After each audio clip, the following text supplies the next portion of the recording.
నిన్నటి నుంచి సోషల్ మీడియాలో నిన్న కూడా నేను కొంత క్లారిఫికేషన్ ఇచ్చా. అయినా సరే కొందరు కావాలని చెప్పి పచ్చి అబద్ధాలని రచ్చరచ్చగా తెరలు కట్టి మరి చెప్తున్నప్పుడు సరే నా వంతు బాధ్యతగా కొంత క్లారిఫికేషన్ ఇవ్వాల్సిన అవసరం ఉంది. ఎందుకంటే ఆవేశం ఎక్కువైనప్పుడు నిజాలు తెలుసుకోకుండా కొందరు ఏదో ఆపర్చునిటీ దొరికిందిరా అని చెప్పి అడ్వాంటేజ్ తీసుకునే అవకాశం కూడా ఉంది కాబట్టి చెప్తున్నా. ఈ శూన్యం నుంచి ఒక కథ సృష్టించింది PV Sunil Kumar and gang.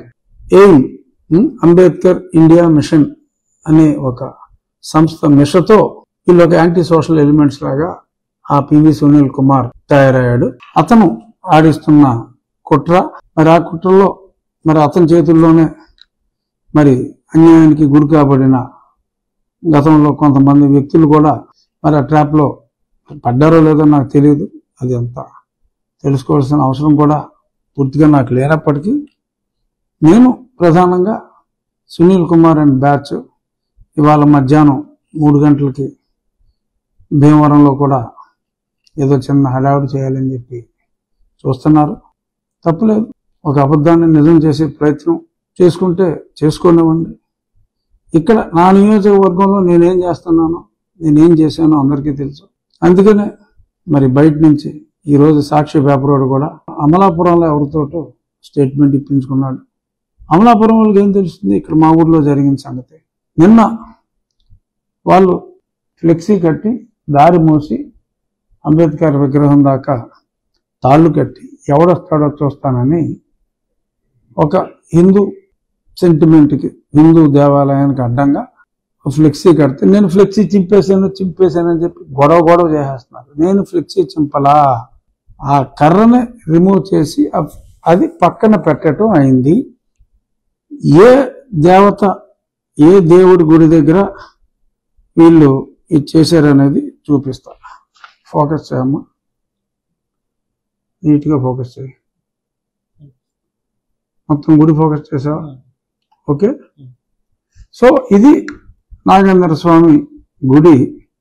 ఆ పెట్టెగోడ మీద కూర్చొని నిన్న సిగరెట్లు తాగి అక్కడ ఉమ్ములేశారు. ఇది ఈ బొమ్మ సరే చూడు, మరి ఈ బొమ్మ ఈ విగ్రహం నిన్న కనపల్లా, మొన్న నేను వెళ్ళినప్పుడు. ఎందుకు అంటే అడ్డంగా ఫ్లెక్సీ కట్టేశారు. ఈ వర్గీకరణకు వ్యతిరేకమైన ఫ్లెక్సీ ఇంకా 2 ఉన్నాయి. అటుపక్క కట్టారు. వాటిని అసలు టచ్ చేయలా. గుడికి వెళ్ళటానికి అంతరాయం సృష్టించి ఎవడు ఎలా వస్తాడో చూస్తాను, మీ మీద ఎస్సీ ఎస్టీ కేసులు పెట్టేస్తాం అని చెప్పి మాట్లాడినందువల్ల ఏంటి ఎస్సీ ఎస్టీ కేసులు అంటే సుప్రీంకోర్టు మొన్ననే స్పష్టంగా చెప్పింది. వ్యక్తుల్ని కులం ప్రాతిపదికన అక్కడ దూషిస్తే దాని ఎవిడెన్స్లు అన్నీ ఉండాలి. అక్కడ నేను ఒక వ్యక్తి గురించి కానీ, ఒక కులం గురించి కానీ, ఒక మతం గురించి కానీ మాట్లాడలా. ఈ హిందూ దేవాలయానికి వెళ్లకుండా చేయటం అనేది కరెక్ట్ కాదు. వాళ్ళు జరిగింది కూర్చున్నాం. ఇదిగో ఏదైతే మేము ఫ్లెక్సీ తీసి పక్కన పెట్టామో ఆ గుడి పక్కనే ఉన్న అంబేద్కర్ గారి విగ్రహం కింద మళ్ళీ కట్టుకోవడం జరిగింది.